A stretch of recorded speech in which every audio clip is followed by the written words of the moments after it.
أعوذ بالله من الشيطان الرجيم. بسم الله الرحمن الرحيم. اقرأ باسم ربك الذي خلق. خلق الإنسان من علق. اقرأ وربك الأكرم. الذي علم بالقلم. علم الإنسان ما لم يعلم. الحمد للہ رب العالمین والصلاة والسلام علی رسولہ الکریم والعاقبۃ للمتقین اعوذ باللہ من الشیطان الرجیم بسم اللہ الرحمن الرحیم رب اشرح لی صدری ویسر لی امری واحلل عقدۃ من لسانی یفقہوا قولی اللہم انفعنا بما علمتنا وعلمنا ما ينفعنا وزدنا علما. السلام علیکم ورحمۃ اللہ وبرکاتہ. اب تک کہ ہم نے منافق کی بہت سی کوالٹیز کو پڑھا ہے ان آیتوں میں، اور کچھ آیتوں پہلے ہم نے یہ دیکھا کہ اللہ نے منافق کی کچھ قسموں کو بیان کیا ہے. اس سیکشن میں آج کا جو ہمارا سبق ہے اس میں اللہ سبحانہ و تعالیٰ جو مسلم معاشرہ ہے، دا ہول کمیونٹی، اس کو 4 گروپ میں ڈیوائڈ کیا، تقسیم کیا ہے، اور ان میں ان کے کوالٹیز کو بیان کیا ہے کہ ان میں سب سے اول، سب سے آگے بڑھنے والے ہیں مہاجرین اور انصار. یہ سب سے پہلا گروپ ہے. اس کے بعد وہ ہے جو ان کی اتباع کرنے والے ہیں، ان کو فالو کرنے والے ہیں، اور یہ تابعین بھی ہو سکتے ہیں، اور ان مسلمس ان جنرل قیامت کے دن تک کہ جو مسلمان ہیں جو ان مہاجرون اور انصار کو فالو کرنے والے ہیں، ان کے نقش قدموں پر چلنے والے ہیں. تو پہلا گروپ ہے مہاجرین اور انصار، دوسرا ہے جو ان کی اتباع کرنے والے ہیں، تیسرا گروپ ہے کہ جو اپنے کچھ اچھے عمل کو برے عمل کے ساتھ ملے ہوئے ہیں، ان کے کچھ اچھے عمل بھی ہے اور کچھ برے عمل بھی ہے. چوتھا گروپ جو ہے جس کے بارے میں اللہ نے اپنے فیصلے کو روک کر رکھا ہے، اور ان کے متعلق پھر انشاءاللہ ہم آگے پڑھیں گے کہ اللہ نے ان کے متعلق کیا فیصلہ نازل کیا، کیا آیتیں نازل کی. تو اس سیکشن میں آیت نمبر 100 سے 106 تک ہم یہ 4 گروپس کو انشاءاللہ پڑھیں گے. ان میں سب سے پہلا گروپ اس آیت میں آج جو ہم جس کی شروع کرنے والے ہیں، اللہ بیان کیا ہے. بسم اللہ الرحمن الرحیم. والسابقون الاولون من المہاجرین والانصار والذین اتبعوهم بإحسان رضی اللہ عنہم ورضوا عنہ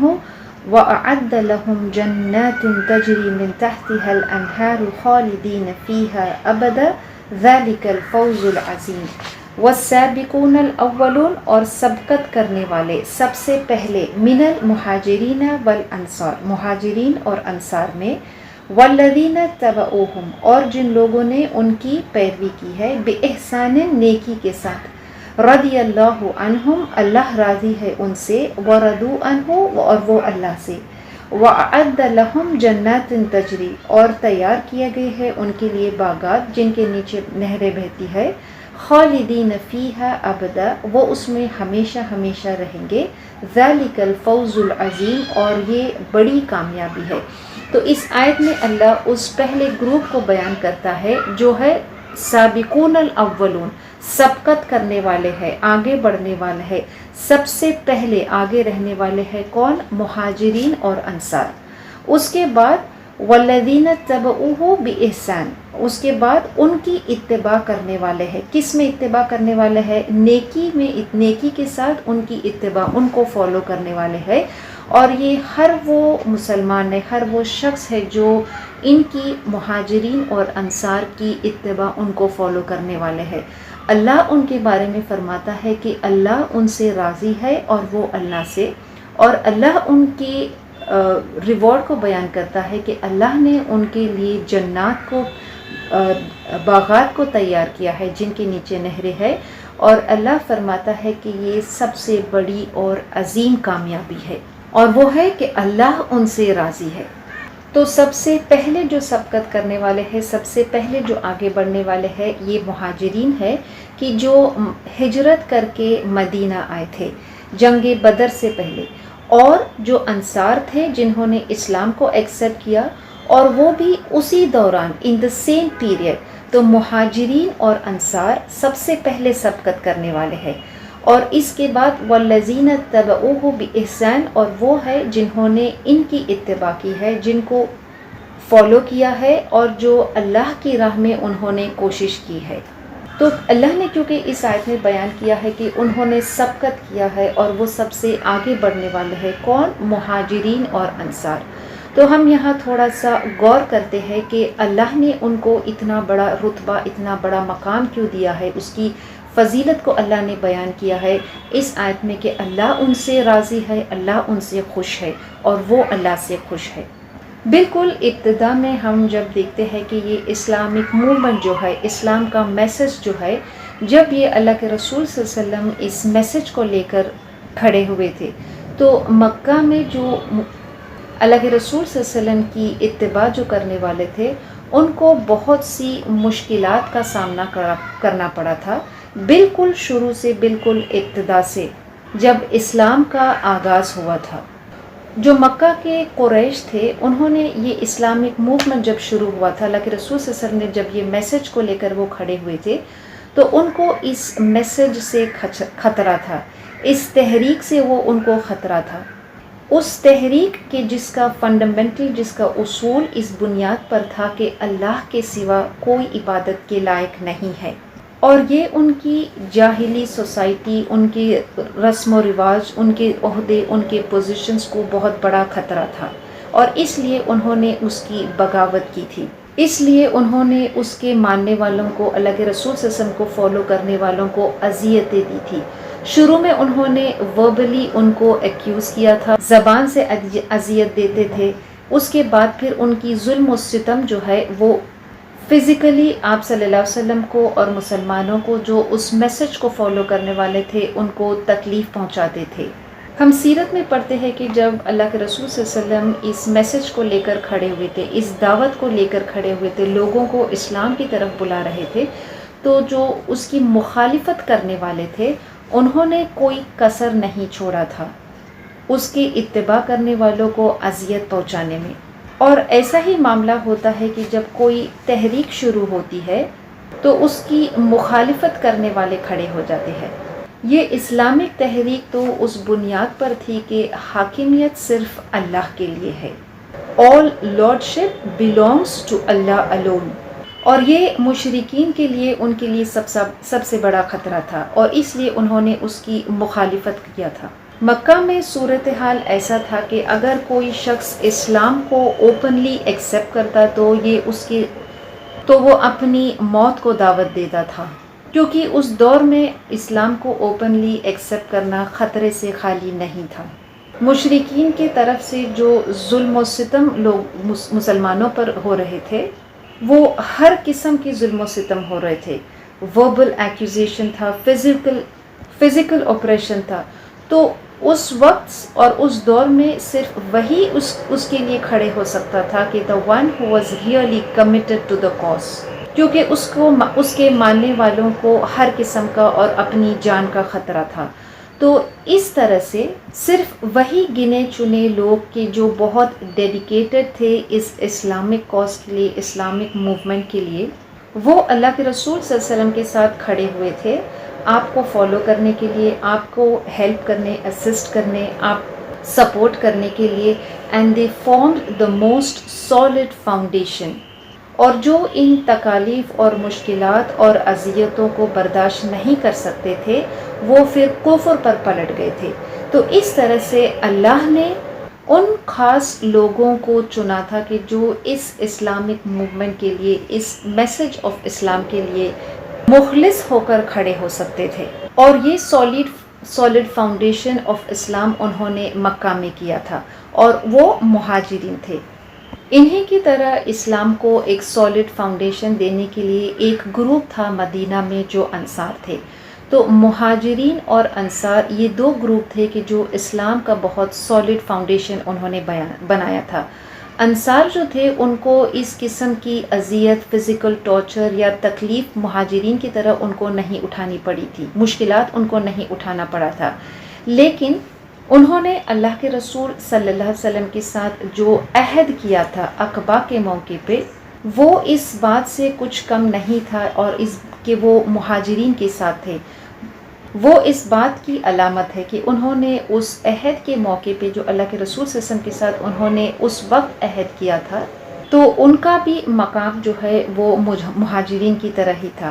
کہ کس طرح سے انہوں نے اس رات جب اللہ کے رسول صلی اللہ علیہ وسلم کے ساتھ جو انہوں نے عہد لیا تھا، ابن کثیر اس کو روایت کرتے ہیں کہ عبداللہ ابن رواحہ اللہ کے رسول صلی اللہ علیہ وسلم کے ساتھ جب آپ نے ان کے ساتھ عہد کیا تھا، تو عبداللہ ابن رواحہ نے اللہ کے رسول صلی اللہ علیہ وسلم کے ساتھ کو کہا تھا کہ آپ کی کیا شرط ہے، آپ چاہے اپنے رب کے لیے اور اپنے لیے اپنے شرائط کو، اپنے کنڈیشنز کو بیان کرے۔ اللہ کے رسول صلی اللہ علیہ وسلم نے کہا کہ جہاں تک میرے رب کا شرائط ہے، the condition of my lord یہ ہے کہ تم اللہ کو عبادت کرو اور اس کے سوا کسی کو شریک نہ ٹھہراؤ، یہ اس کا کیا ہے، یہ میرے رب کی شرط ہے۔ اینڈ ایز فار می، میں چاہتا ہوں کہ تم مجھے پناہ دو، تم میری حفاظت کرو، تم مجھے پروٹیکشن دو جیسے تم اپنے آپ کی اور اپنے جائیداد کی کرتے ہو۔ انہوں نے پوچھا کہ اس کے بدلے ہمیں کیا ملے گا؟ اللہ کے رسول صلی اللہ علیہ وسلم نے کہا کہ جنت۔ انہوں نے کہا کہ یہ فائدے کا سودا ہے اور ہم آپ کی اس دو کنڈیشنز کو ایکسیپٹ کرتے ہیں۔ تو یہ وہ انصار تھے، یہ وہ گروپ تھا جنہوں نے اللہ کے رسول صلی اللہ علیہ وسلم کے ساتھ یہ معاہدہ کیا تھا، یہ عہد کیا تھا کہ ان کو اس ریوارڈ کے سوا کہ اللہ ان کو جنت دے گا، اس کے سوا وہ کوئی اور اجر کو طلب نہیں کر رہے تھے۔ وہ جانتے تھے کہ جب انہوں نے یہ عہد کیا تھا، یہ کوئی آسان آپشن نہیں تھا جو انہوں نے کیا تھا،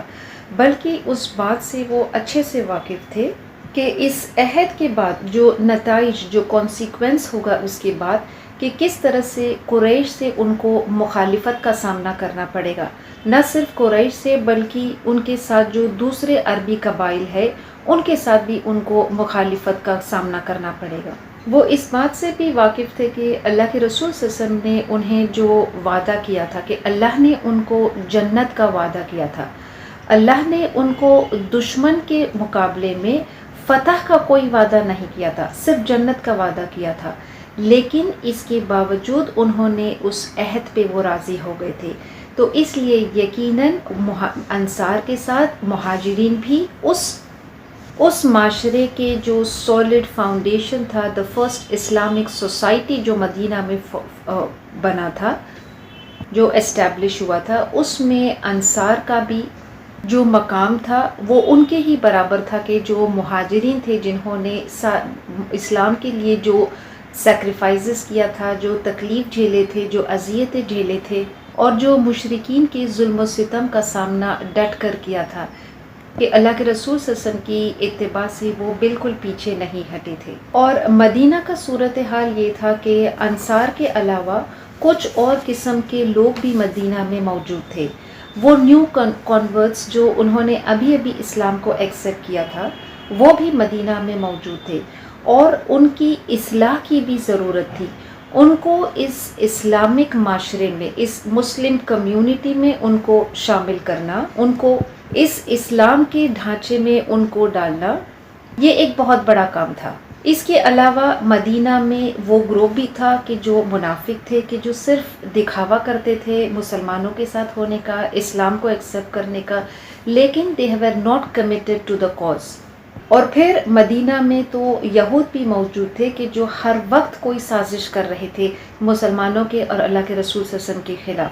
تو مدینہ کا جو حال تھا اس میں یہ ڈفرینٹ قسم کے گروپس لوگ وہاں موجود تھے، کیونکہ اس معاشرے میں مدینہ میں وہ لوگ بھی شامل تھے کہ جو وہ لوگ بھی موجود تھے کہ جو ابھی اسلام کو ایکسیپٹ کیے تھے، وہ کمزور مسلمان تھے۔ تو اللہ کے رسول صلی اللہ علیہ وسلم ان کی تعلیم، ان کی تربیت، ان کی اصلاح میں لگے تھے، اور آپ صلی اللہ علیہ وسلم نے پوری کوشش کی کہ ان کو اس اسلامک سسٹم میں، اس اسلامک معاشرے میں ان کو اس لیول تک لانے کی کوشش کی جس لیول پہ مہاجرین اور انصار تھے۔ لیکن یہ جو کمزور مسلمان تھے وہ اللہ کے رسول صلی اللہ علیہ وسلم کی نگرانی میں، ان کی گائیڈنس کے ساتھ اس اسلامک معاشرے میں وہ ڈھل گئے تھے۔ لیکن اس کے باوجود کچھ ایسے لوگ بھی اس معاشرے میں موجود تھے کہ جو منافق تھے، اور ان کی جو کوالٹیز ہے ہم نے اس سورے میں پڑھا ہے، وہ کسی بھی قسم کی فزیکل یا فائنینشیل سیکریفائس کرنے کے لیے اسلام کے لیے تیار نہیں تھے۔ لیکن اس کے باوجود کہ معاشرے میں کچھ ایسے لوگ بھی موجود تھے جو کمزور قسم کے تھے، جو منافق تھے، اس کے باوجود اسلام کا جو بیسک سسٹم تھا، ایک سالڈ فاؤنڈیشن تھا، وہ مہاجرین اور انصار سے بنا ہوا تھا، اور یہ foundation give the Muslim community وہ دا اسٹرانگ کانسٹیٹیوشن، اور وہ ہر طوفان کا، ہر مشکلات کا پھر وہ سامنا ڈٹ کر کر سکتے تھے۔ اور آہستہ آہستہ جب ان نیو کنورٹس کی، جو اسلام کو ابھی ایکسیپٹ کیا تھا، جو کمزور قسم کے تھے، ان کی اصلاح جب اللہ کے رسول صلی اللہ علیہ وسلم کی نگرانی میں جب ہوا تھا، تو پھر وہ بھی اس سالڈ کور، اس سالڈ فاؤنڈیشن میں وہ شامل ہو گئے تھے۔ اس کے بعد پھر آہستہ آہستہ جو کمزور قسم کے مسلمان تھے، جو منافق تھے، اور جو اس اسلامک تحریک کو سمجھ نہیں سکتے تھے، یا اس کی کلیئرٹی ان تک ابھی تک واضح نہیں تھی، وہ آہستہ آہستہ وہ کم ہوتے گئے۔ اور پھر مکہ فتح ہونے سے پہلے جو مسلم معاشرہ، جو مدینے میں جو ایک ریاست قائم ہوئی تھی، جو اسٹیبلش ہوئی تھی مسلم اسٹیٹ، پھر وہ ایک مثالی معاشرہ، مثالی گروپ قائم ہو چکا تھا۔ A true model of Islamic society مدینہ میں اسٹیبلش، مدینہ میں قائم ہو چکا تھا۔ یہ جو ڈفرینٹ گروپس موجود تھے، ان کی پہچان ان کے اسلام کے خاطر جو عمل انہوں نے کیا تھا، اسلام کے خاطر جو انہوں نے ڈیڈیکیشن کیا تھا، جو سیکریفائس کیا تھا، اللہ کی راہ میں جو انہوں نے جہاد کیا تھا، ان کی پہچان was according to their actions. تو مہاجرین تھے، انصار تھے، وہ لوگ تھے کہ جو جنگ بدر میں شامل ہوئے تھے، پھر وہ گروپ تھا کہ جنہوں نے اللہ کے رسول صلی اللہ علیہ وسلم کے ساتھ حدیبیہ کے موقع پہ عہد کیا تھا، پھر وہ گروپ تھے، پھر وہ لوگ تھے کہ جنہوں نے مکہ فتح ہوا تھا تو اللہ کے رسول صلی اللہ علیہ وسلم کے ساتھ وہ موجود تھے۔ یہ وہ ڈفرینٹ گروپس تھے۔ اللہ فرماتا ہے کہ ان کے جو درجات ہے was on the basis of the strength of their faith, اور آہستہ آہستہ اس اسلامک معاشرے میں جو کمزوریاں تھی، جو ویکنیسز تھی اس مسلم کمیونٹی میں، وہ آہستہ آہستہ وہ درست ہوتی گئی، اور پورا کا پورا جو مدینہ کی جو سوسائٹی ہے، جو مدینہ میں جو معاشرہ قائم ہوا تھا، وہ ایک بہت solid foundation of Islamic basis پر ہو چکا تھا۔ اور جب مکہ فتح ہوا تھا 8 ہجری میں، اس کے بعد جو کچھ ایسے قبائل تھے جیسے حوازین اور ثقیف، یہ دو بہت بڑے لارج ٹرائبس تھے جنہوں نے اسلام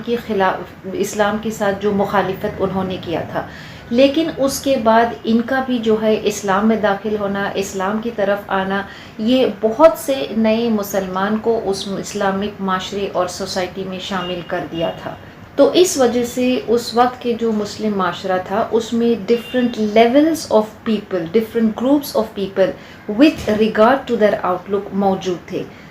تو ہم جب سیرت پڑھتے ہیں اور یہ ساری جو گروپس کے بارے میں ہم پڑھتے، تو اس سے ظاہر ہوتا ہے، اس سے پتہ چلتا ہے کہ جو مہاجرین اور انصار، اور جو جنہوں نے ان کی اتباع کیا تھا، اسلام کے خاطر جو ان کو قربانی دینے کا جو جذبہ تھا اللہ کی راہ میں،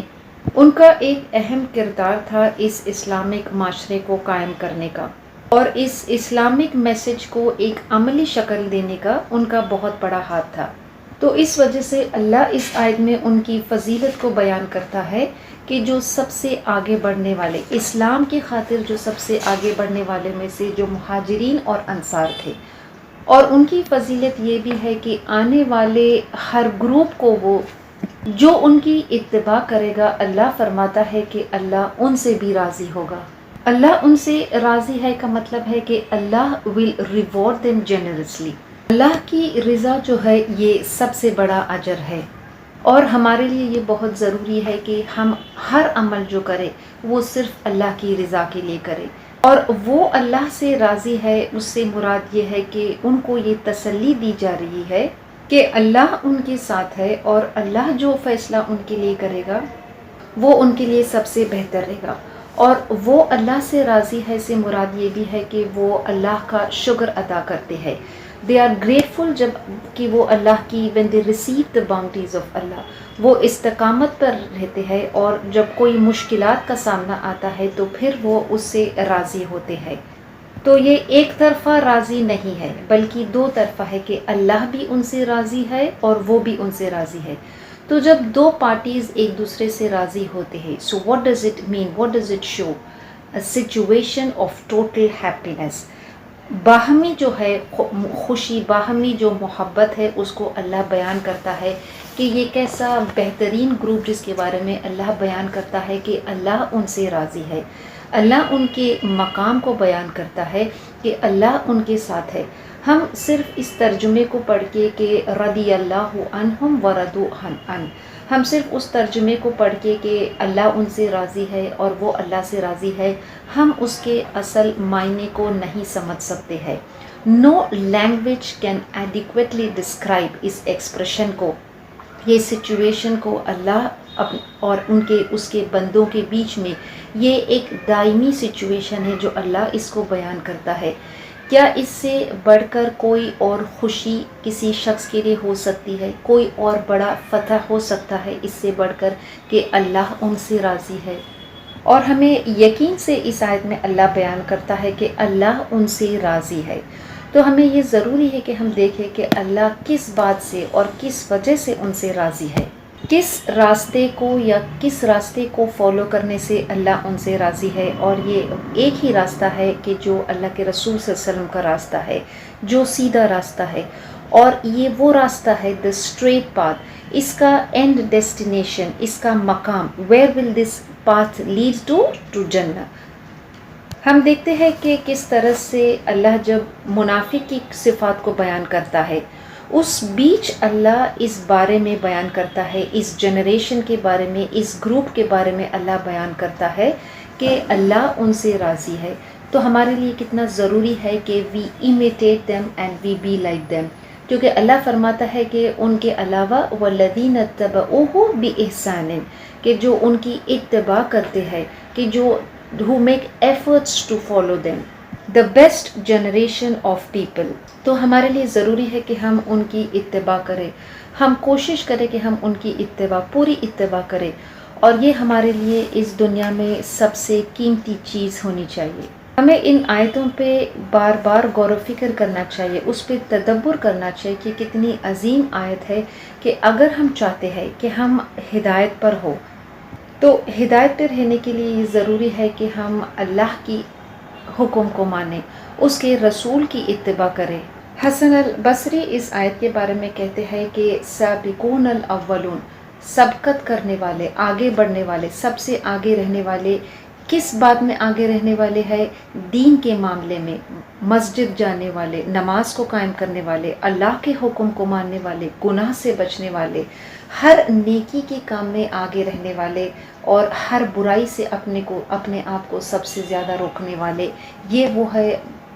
سابقون اور اولون. مہاجرین جو کہ انہوں نے اپنے ویلتھ, اپنے گھروں کو, اپنے مال کو, اپنے فیملیز کو اللہ کی راہ میں چھوڑ کر وہ ہجرت کرے تھے. یہ فزیکل ہجرت, یہ ہجرت کرنا ان کے لیے ضروری تھا, لیکن ہمارے لیے جو اوبلیگیشن ہے کہ ہم ہجرت کریں, لیکن کس سے ہجرت کریں؟ ہمارے لیے کوئی فزیکل ہجرت نہیں ہے, بلکہ وہ ہجرت ہے کہ ہم اپنی گناہ کی زندگی سے باہر آئیں, ہم اپنی گناہ کی زندگی کو چھوڑ کر, ہم اللہ کی نافرمانی کو چھوڑ کر ایک شعوری زندگی کی طرف آئے, اللہ کی اطاعت کر کے.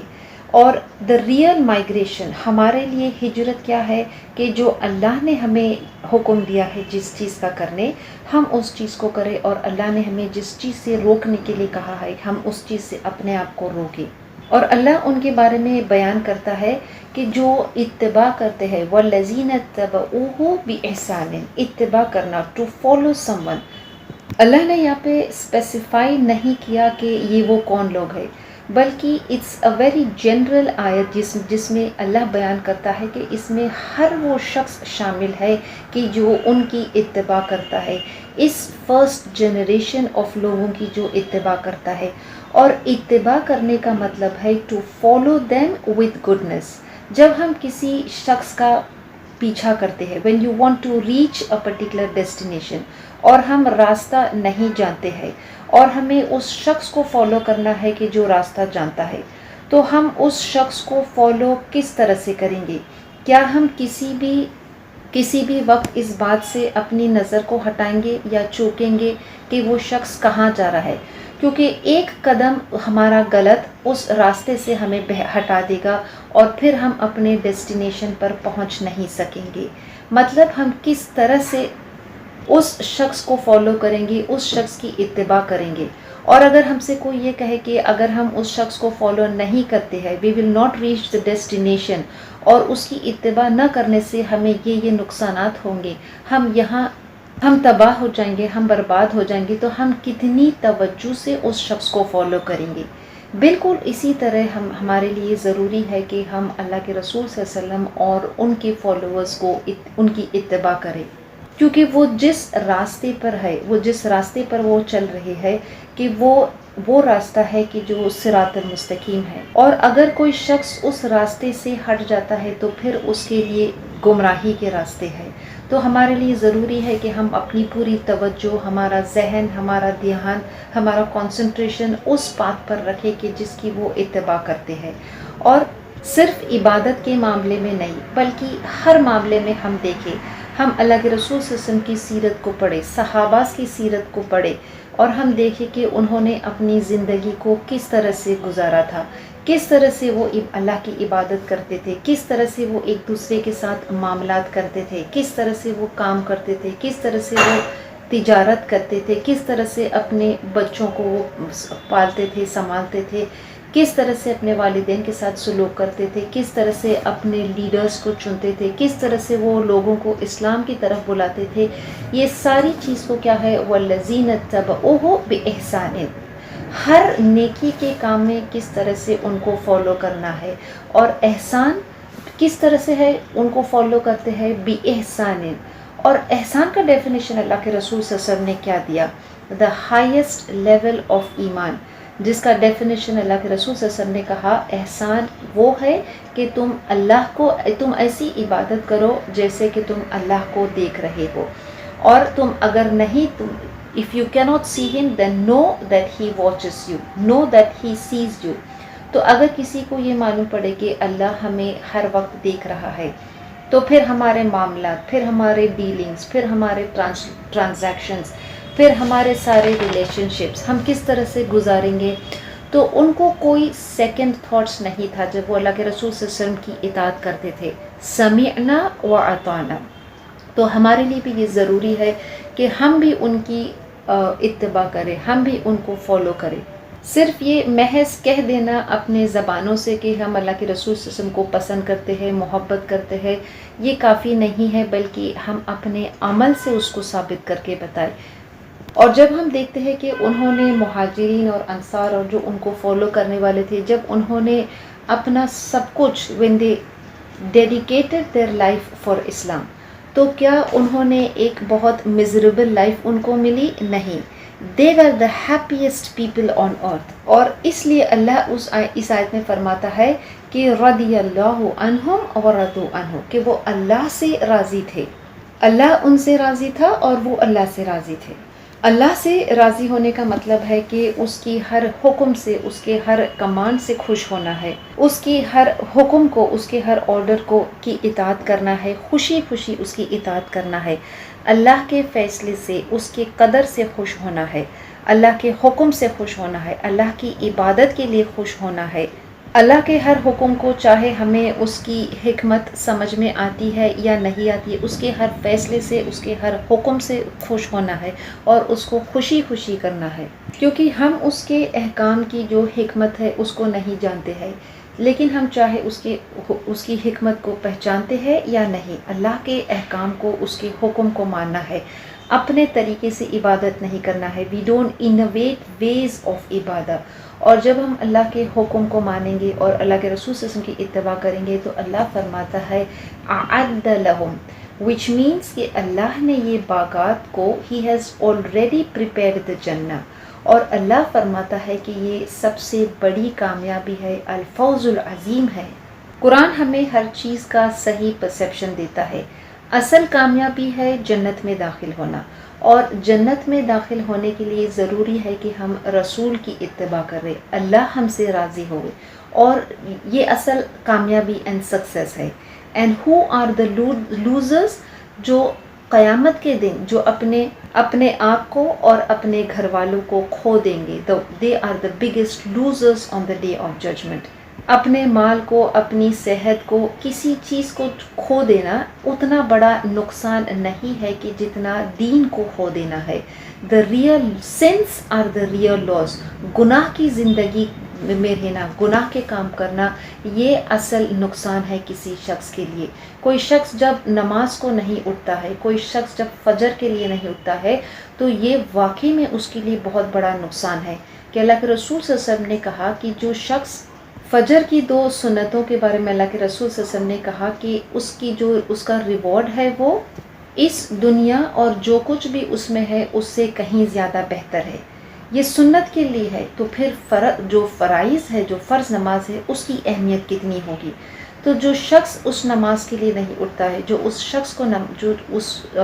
وقت کی نماز کو نہیں ادا کرتا ہے، تو پھر وہ کتنا بڑا نقصان مولتا ہے، کتنے بڑے خسارے اور نقصان میں ہے. تو ہمارے لیے دا ریئل لاس، اصل نقصان ہے دین میں کسی قسم کو کھونا یا نقصان ہونا،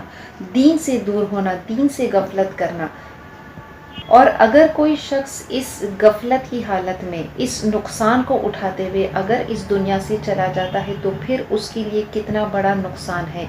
کتنا بڑا وہ خسارے میں ہے. یہ بہت ہی سیریس میٹر ہے، اور اس آیت کو ہم بار بار اس کو غور کر کے پڑھیں کہ اللہ کس بات سے خوش ہے اور کس بات سے اللہ خوش نہیں ہے. کون ہے وہ گروپ، کون ہے وہ جنریشن آف لوگ کہ جس کے بارے میں اللہ یہاں فرماتا ہے ان کی کوالٹیز کو سیکھیں، ان کو پہچانیں. اللہ نے اس سورے کے اندر منافق کی بہت سی کوالٹیز کو بیان کیا ہے، اور ہمارے لیے ضروری ہے کہ ہم ان کوالٹیز کو پڑھیں اور دیکھیں کہ ہم کبھی ایسی غفلت والی زندگی نہ گزارے، ہم کبھی ایسا کام نہ کریں کہ جس سے اللہ ہم سے ناخوش ہو. ہم اللہ کی نافرمانی والے کام سے بچے، گناہ سے بچے. اللہ سے دعا ہے کہ اللہ ہمیں وہ سارے نیکی کے اور احسان کرنے کے کاموں کی توفیق دے، اور اللہ ہم سے راضی ہو. اللہ تعالیٰ بولنے سے زیادہ عمل کرنے والا بنائے. آگے پھر آیت میں اللہ فرماتا ہے وَمِمَّنْ حَوْلَكُمْ مِنَ الْأَعْرَابِ مُنَافِقُونَ وَمِنْ أَهْلِ الْمَدِينَةِ مَرَضُوا عَلَى النِّفَاقِ لَا تَعْلَمُهُمْ نَحْنُ نَعْلَمُهُمْ سَنُعَذِّبُهُمْ مَرَّتَيْنِ ثُمَّ يُرَدُّونَ إِلَى عَذَابٍ عَظِيمٍ. وَمِمَّنْ حَوْلَكُمْ، اور ان میں جو تمہارے ارد گرد ہے، من الاعرابی، دیہاتی میں سے بعض، منافقون، بعض منافق ہے، ومن اہل المدینتی، اور مدینہ والوں میں سے بعض نفاق پر ہے، مردوا علی النفاق، وہ نفاق پر اڑے ہوئے ہے. لا تعلمہم، تم نہیں جانتے ان کو، نحن نعلمہم، ہم جانتے ہیں انہیں، سنعذبہم مرتین، جلد ہم انہیں عذاب دیں گے. کتنا عذاب؟ دوہرا عذاب دیں گے. ثم یردون الی عذاب عظیم، پھر ہم انہیں لوٹائیں گے اس عذاب عظیم کی طرف. اب پہلی آیت میں اللہ نے فرمایا کہ وہ کون سا گروپ ہے کہ جس سے اللہ راضی ہے اور خوش ہے، اور اس آیت کے اختتام میں اللہ فرماتا ہے کہ وہ سب سے بڑی کامیابی ہے کہ ذالک الفوز العظیم، یہ ان کے لیے بڑی کامیابی ہے اس گروپ کے لیے. اب جو آیت میں اللہ فرما رہا ہے اس گروپ کے لیے کیا خبر ہے، اس گروپ کے لیے اللہ فرماتا ہے کہ ان کو ثم تردون الی عذاب عظیم، کو ان کو کیسا ہے، ان کو عذاب عظیم ہے اللہ کی طرف سے. یہ گروپ جو ہے وہ اس کے بالکل برعکس ہے کہ جو اب ڈسکرائب کیا تھا آگے آیت میں. یہ وہ گروپ ہے، یہ وہ منافق ہے کہ جنہوں نے اس کوالٹی میں، منافقت کی کوالٹی میں بہت مہارت حاصل کی ہے، اپنے اصل ایٹیٹیوڈ، اپنے اصل رویے کو انہوں نے بہت خوبصورتی سے اس کو چھپایا ہے۔ وہ کسی ایک چالاک قسم کے منافق ہے کہ جو مدینہ کے اطراف میں رہتے تھے اور کچھ مدینہ کے اندر بھی رہتے تھے۔ یہ وہ سٹیزنز آف مدینہ نہیں، یہاں پہ ان کی بات ہو رہی کہ جو مدینہ کے باشندے ہیں، ان کی کیریکٹرسٹکس کو تو ہم آلریڈی پڑھ چکے ہیں۔ یہ وہ منافق ہے کہ جس کے بارے میں اللہ فرماتا ہے کہ مردو علی النفاق، کہ وہ اپنے نفاق میں اڑے ہوئے ہے۔ یہ وہ اسپیشل گروپ آف منافق ہے کہ جو دکھنے میں تو وہ سیدھے سادے نظر آتے ہیں، لیکن ان کی جہالت جو ہے وہ بہت زیادہ، منافقت میں وہ شدید ہے۔ اس طرح سے، بالکل اس طرح سے کہ جیسے کوئی شخص کسی چیز کو کرنے کا عادی ہو جاتا ہے، someone who is accustomed to a particular way of life، تو یہ قسم کے منافق جو ہے وہ گناہ کرنے میں اور منافقت میں، کفر میں وہ کیا ہے، وہ گناہ کے عادی ہو چکے ہیں۔ جیسے قرآن کی سورہ نساء کی آیت میں اللہ فرماتا ہے إِن يَدْعُونَ مِن دُونِهِ إِلَّا إِنَاثًا وَإِن يَدْعُونَ إِلَّا شَيْطَانًا مَرِيدًا، کہ وہ اللہ کے سوا کس کو پکارتے ہیں، ان کی کچھ دیویوں کو، ان کے کچھ دیوتاؤں کو، اور اللہ فرماتا ہے کہ وہ کس کو پکارتے ہیں، ان دیویوں کو، اور وہ فرماتا ہے کہ يَدْعُونَ إِلَّا شَيْطَانًا مَرِيدًا، اور حقیقت میں وہ کس کو پکارتے ہیں، شیطانا مریدا، اور مرید سے مراد ہے سخت بغاوت کرنے والا۔ یہ کوالٹی جو ہے وہ شیطان کے لیے استعمال ہوئی ہے، کیونکہ شیطان کا جو عمل ہے، اس کی جو کوالٹی ہے، اس کی جو برائی ہے، وہ کبھی کبھی برائی نہیں ہے، بلکہ برائی جو ہے، ایول جو ہے، از پارٹ آف شیطان، ہی از آل ایول، یہ اس کا رویہ، یہ اس کا attitude is all the time, he is accustomed to it. تو اسی طرح یہ قسم کے منافق، یہ قسم کے جو لوگ ہیں، وہ اس طرح سے عمل کرتے ہیں، اس طرح سے گناہ کرتے ہیں، جیسے کہ وہ بہت آسانی سے وہ گناہ کر لیتے ہیں۔ the sin comes with ease with them، تو ان کو اس کے لیے کوئی بہت زیادہ محنت نہیں کرنی پڑتی ہے اس گناہ کو کرنے کے لیے۔ اور گناہ کے کام جب ہم دیکھتے ہیں، ایول ایکشنز، وہ کسی بھی شخص کے لیے اس کا ایک حصہ ایسے ہی نہیں بن جاتے ہیں، all of a sudden it becomes part of him، بلکہ جب ایک شخص گناہ کرتا ہے اور پھر وہ گناہ کے بعد وہ توبہ نہیں کرتا ہے، گناہ کرتا ہے اور ایک گناہ کے بعد دوسرا گناہ کرتا ہے، he does not repent، اور وہ اللہ کی نافرمانی کی کوئی پرواہ نہیں کرتا، فکر نہیں کرتا، اس کے احکام کی پرواہ نہیں کرتا ہے، اپنے آپ کو برائی سے روکنے کی کوئی کوشش نہیں کرتا ہے، برے ماحول اور برے لوگوں کے ساتھ ہر وقت رہتا ہے، اس سے دور رہنے کی کوئی کوشش نہیں کرتا ہے، constantly being heedless and negligent of the worship of Allah، اپنے کسی فرائض کو نہیں کرتا ہے، حلال اور حرام کی اس کو کوئی تمیز نہیں ہوتی ہے، کوئی فرق نہیں کرتا ہے۔ تو جب کوئی شخص ایسا کرتا ہے تو now the evil action, the sins become part of him، اب وہ نہ صرف گناہ کرتا ہے بلکہ وہ گناہ کرنے کا عادی ہو جاتا ہے،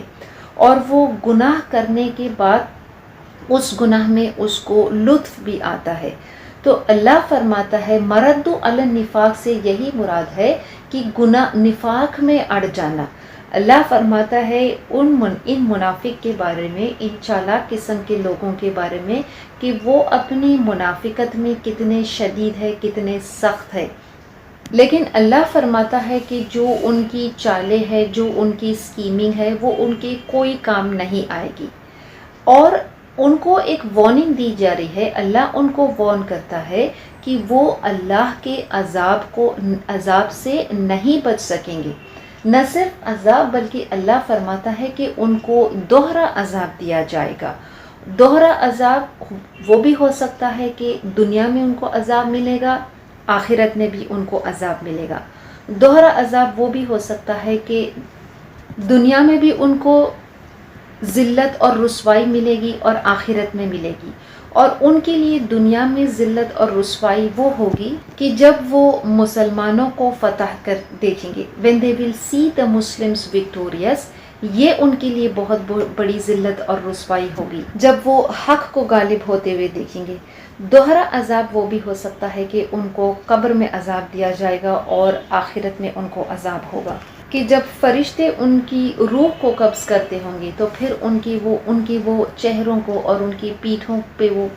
ان کو مارا جائے گا اور پھر ان کو آخرت میں بھی اس کی سزا ہوگی کہ اللہ ان سے فرمائے گا کہ چکھو عذاب کا مزہ. یہ دوہرا عذاب ان کو اس لیے دیا جائے گا کیونکہ وہ نفاق میں اڑے ہوئے ہے، وہ گناہ کو کرنے کے عادی ہے. جب انسان گناہ کرتا ہے تو پھر اس گناہ سے اپنے آپ کو پاک کرنے کا ٹو پیوریفائی فرام دا سن ایک ہی طریقہ ہے کہ ہم توبہ کریں، اللہ سے توبہ کریں. اللہ تو بخشنے والا ہے، مہربان ہے، لیکن اس ریپینٹنس کے لیے ضروری ہے کہ ہم زبان سے اس کلمات کو ادا کریں، دا ورڈز آف ریپینٹنس. اور توبہ کے لیے یہ ضروری ہے کہ ہم جو عمل کر رہے، جو برا عمل کر رہے ہیں، پھر اس عمل سے اپنے آپ کو روک لے. اور پھر توبہ سے مراد یہ بھی ہے کہ اللہ کی طرف رجوع کرے، اس کی عبادت کرے، اس کی اطاعت کرے. اللہ نے اس سورے میں منافق کی بہت سی کوالٹیز کو بیان کیا ہے کہ منافق وہ ہوتا ہے کہ جس کا action is contrary to what's in his heart. تو ہمارا دل جو ہے is the foundation where faith is. تو جب بھی ہمیں اس بات کا احساس ہوتا ہے، جب بھی اس بات کا شعور ہوتا ہے کہ ہم سے کوئی گناہ ہو گیا ہے تو پھر فوراً ہی اللہ کی طرف رجوع کرے، فوراً ہی توبہ کرے، اللہ کی طرف پلٹ آئے. ان کلمات کو پڑھے کہ جو ہم قرآن میں البقرہ میں ہم نے سیکھا تھا، ربنا ظلمنا انفسنا وَإِن لَمْ تَغْفِرْ لَنَا وَتَرْحَمْنَا لَنَكُونَنَّ مِنَ الْخَاسِرِينَ. جو گناہ ہم کر رہے ہیں اس گناہ سے اپنے آپ کو روک لے اور اللہ کی اطاعت میں اپنے آپ کو لگا دے. آگے پھر آیت میں اللہ فرماتا ہے وَآخَرُونَ تَرَفُوا بِذُنُوبِهِمْ خَلَطُوا عَمَلًا صَالِحًا وَآخَرَ سَيِّئًا عَسَى اللَّهُ أَن يَتُوبَ عَلَيْهِمْ إِنَّ اللَّهَ غَفُورٌ رَحِيمٌ. وَآخَرُونَ اور کچھ اور اعترفوا بذنوبہم انہوں نے اعتراف کیا اپنے گناہوں کا، خلطوا عملا صالحا انہوں نے ملایا ہے ایک اچھے عمل کو، وآخر سیئا ایک برے عمل سے، انہوں نے ایک اچھے عمل کو ایک برے عمل سے ملایا ہے. عسى اللہ قریب ہے کہ اللہ ان یتوب علیہم ان کو معاف کر دے گا، ان اللہ غفور الرحیم بے شک اللہ بخشنے والا اور مہربان ہے. اب یہ وہ دوسرا گروپ اللہ اسپیسیفائی کر رہا ہے. پہلا تو مہاجرین اور انصار اور جو لوگ ان کو اتباع کرتے ہیں. پھر دوسرا یہ وہ گروپ ہے کہ جو منافق میں اڑے ہوئے ہے. ایک اور گروپ کے بارے میں اللہ فرماتا ہے یہ وہ گروپ ہے کہ جنہوں نے اپنے کچھ اچھے عمل کو برے عمل کے ساتھ ملایا ہے. یہ وہ کچھ کمزور قسم کے مسلمان تھے کہ جن کے کچھ اچھائی بھی تھی لیکن کچھ کمزوریاں بھی تھی، اور انہوں نے اپنے اچھے اور برے عمل کو ملایا تھا. ان کے بارے میں بھی اللہ فرماتا ہے کہ اللہ ان کو مغفرت کا وعدہ کرتا ہے کہ اگر وہ اللہ سے توبہ کرے، اللہ کی طرف رجوع کرے، اگر وہ صدقہ خیرات کرے، اپنے آپ کو وہ نیکی کے کاموں میں لگائے تو اللہ فرماتا ہے ان اللہ غفور الرحیم، مطلب اللہ ان سے مغفرت کا وعدہ کرتا ہے. یہ وہ گروپ تھا کہ جو جنگ تبوک میں وہ شامل نہیں ہوئے تھے. کس وجہ سے وہ شامل نہیں ہوئے تھے؟ کوئی خاص وجہ نہیں تھی، بلکہ اپنی سستی کی وجہ سے وہ شامل نہیں ہوئے تھے. لیکن ان کو جب اس بات کا احساس ہوا تھا when they realized their fault later، پھر وہ اللہ کی طرف رجوع کرے تھے. وہ ان منافق کی طرح نہیں تھے کہ جنہوں نے جھوٹے بہانے بنائے تھے اس جنگ میں نہ شامل ہونے کے لیے. اللہ کے رسول صلی اللہ علیہ وسلم کے پاس جھوٹے بہانے لے کر آئے تھے کہ وہ جنگ میں شامل کیوں نہیں ہوئے تھے. لیکن یہ گروپ جس کے بارے میں اللہ یہاں پہ بیان کرتا ہے کہ وہ جھوٹے بہانے انہوں نے نہیں کیا تھا، انہوں نے اپنی غلطی کا اعتراف کیا تھا. انہوں نے اپنے کچھ اچھے عمل کو برے عمل کے ساتھ ملایا تھا. ان کے اچھے عمل کیا تھے؟ ان کے اچھے عمل جو نیک عمل وہ جہاد پہ جانے سے پہلے جو انہوں نے کیا تھا وہ ان کے اچھے عمل تھے. ان کے برے عمل وہ تھے کہ ان کا برا عمل وہ تھا کہ انہوں نے جنگ تبوک میں شامل نہیں ہوا تھا، لیکن تبوک سے پہلے جو ارلیئر بیٹلز ہوئے تھے اس میں وہ شامل ہوئے تھے. تو اللہ ان کے بارے میں فرماتا ہے انہوں نے اچھا عمل بھی کیا تھا کہ جنگ تبوک سے پہلے جو ارلیئر بیٹلز تھے اس میں وہ شامل ہوئے تھے. برا عمل ان کا کیا تھا کہ تبوک میں وہ شامل نہیں ہوئے تھے. تو اللہ فرماتا ہے عسى اللہ، اور جب عسا کا مطلب ہوتا ہے کہ میں بھی، شاید کہ، جیسے ہم اس کے لفظی معنی جب کرتے ہیں، لیکن جب یہ اللہ فرماتا ہے عسى اللہ کہ اللہ قریب ہے کہ اللہ ان کو کیا ہے بخش دے گا، which means it suggests کہ certainly اور یقیناً اللہ ان کو بخش دے گا. اور اللہ نے ان کے جرم کو کیا ہے معاف کر دیا، اس وجہ سے کہ انہوں نے اپنے گناہ کا اعتراف کیا. they accepted their guilt، اور وہ جھوٹے بہانے اللہ کے رسول صلی اللہ علیہ وسلم کے پاس نہیں لائے تھے، انہوں نے اللہ سے توبہ کیا. یہ سورہ بھی تو اس کا نام توبہ ہے کہ وہ it calls for repentance from people. اور یہ آیت از اے جنرل آیت، اس میں صرف اس میں ہر وہ شخص شامل ہے، ہر وہ شخص انکلوڈڈ ہے کہ جو گنہگار ہے اور جو کسی نہ کسی اچھے عمل کو برے عمل کے ساتھ ملایا ہے اور اس نے توبہ کیا ہے. تو اللہ فرماتا ہے کہ اللہ اس کو بخشنے والا اور رحم کرنے والا ہے. یہ ویسے تو یہ آیت جنرل ہے، لیکن اس کا نزول جو ہوا تھا یہ کچھ خاص لوگوں کے بارے میں یہ نزول ہوا تھا. ابن عباس رضی اللہ عنہ روایت کرتے ہیں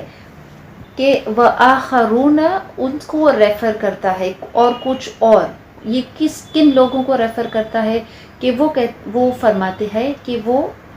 ابو لبابہ اور ان کے کچھ ساتھیوں کو ریفر کرتا ہے کہ جنہوں نے جنگ تبوک میں وہ شامل نہیں ہوئے تھے. تو اللہ کے رسول صلی اللہ علیہ وسلم جب تبوک کے بعد جب مدینہ واپس آ رہے تھے، لوٹ رہے تھے آن ہز وے بیک، ان کو یہ جو لوگ پیچھے رہ گئے تھے انہوں نے اپنے آپ کو قصوروار ٹھہرایا، ان کو اپنی غلطی کا اعتراف ہوا کہ وہ جنگ میں شامل نہ ہو کے انہوں نے بہت بڑا انہوں نے گناہ کیا تھا. انہوں نے اپنے گھر والوں کے ساتھ اپنے کام کاج میں، اپنے مویشی میں، اپنے آرام میں وہ مشغول تھے اور وہ اس جنگ پر شامل نہیں ہو سکے تھے کہ جس میں اللہ کے رسول صلی اللہ علیہ وسلم نے ہر ایک کو دعوت دی تھی کہ وہ شامل ہوئے. اور اللہ کے رسول صلی اللہ علیہ وسلم اس جنگ میں جو ان کو مشکلات کا جو سامنا کرنا پڑا تھا ان سب مشکلات سے وہ بچ گئے تھے اور وہ اپنے گھروں پر ہی تھے. تو ان کو اس بات کا احساس ہوا اور انہوں نے اس برے عمل کا انہوں نے اپنے آپ کو خود سزا دیا تھا ابو لبابہ نے، اور انہوں نے اپنے آپ کو کچھ ایک ستون سے باندھ لیا تھا. اور اللہ کے رسول صلی اللہ علیہ وسلم جب واپس لوٹ رہے تھے اور جب آپ صلی اللہ علیہ وسلم نے لوٹ کر جب ان کو دیکھا کہ وہ بہت انہوں نے they had regretted، اور انہوں نے یہ عزم کیا تھا کہ وہ اپنے آپ کو ستون سے اس وقت تک باندھ کر رکھیں گے کہ جب تک اللہ کے رسول صلی اللہ علیہ وسلم خود ان کو چھڑائیں گے نہیں. اللہ کے رسول صلی اللہ علیہ وسلم نے کہا کہ میں ان کو نہیں چھڑاؤں گا کہ جب تک مجھے کوئی وحی اس کے متعلق نہیں نازل ہوتی ہے، اور میں ان کے کسی عذر کو ایکسیپٹ نہیں کروں گا کہ جب تک اللہ کوئی وحی نازل نہیں کرتا ان کے بارے میں. انہوں نے اپنے آپ کو خود سے اپنے آپ کو اس ستون پر سے باندھ لیا تھا اس عمل کے نتیجے میں کہ وہ جنگ میں شامل نہیں ہوئے تھے. ان کو ندامت ہوئی تھی، ان کو اس بات کا احساس ہوا تھا. اور پھر اللہ نے کیا ہے یہ آیت کو نازل کی وَآخَرُونَ اعْتَرَفُوا بِذُنُوبِهِمْ، کہ جو کچھ اور جو لوگ ہیں جنہوں نے اپنے گناہ کا اعتراف کیا، اور اللہ فرماتا ہے خَلَطُوا عَمَلًا صَالِحًا وَآخَرَ سَيِّئًا، کہ انہوں نے اپنے کچھ اچھے عمل کو برے عمل کے ساتھ ملایا ہے. اس کے بعد جب یہ وحی کا نزول ہوا تو اللہ کے رسول صلی اللہ علیہ وسلم نے ان کی رسی کو کھولا، ان کو ستون سے کھولا اور ان کو بخش دیا. بخاری کی حدیث ہے، سمارہ بن جندب جس کی روایت کرتے ہیں کہ نبی صلی اللہ علیہ وسلم نے ہم سے کہا کہ کل رات 2 فرشتے میرے خواب میں آئے، انہوں نے مجھے ایک شہر لے کے گیا اور جو سونے اور چاندی کی اینٹوں سے بنا ہوا تھا.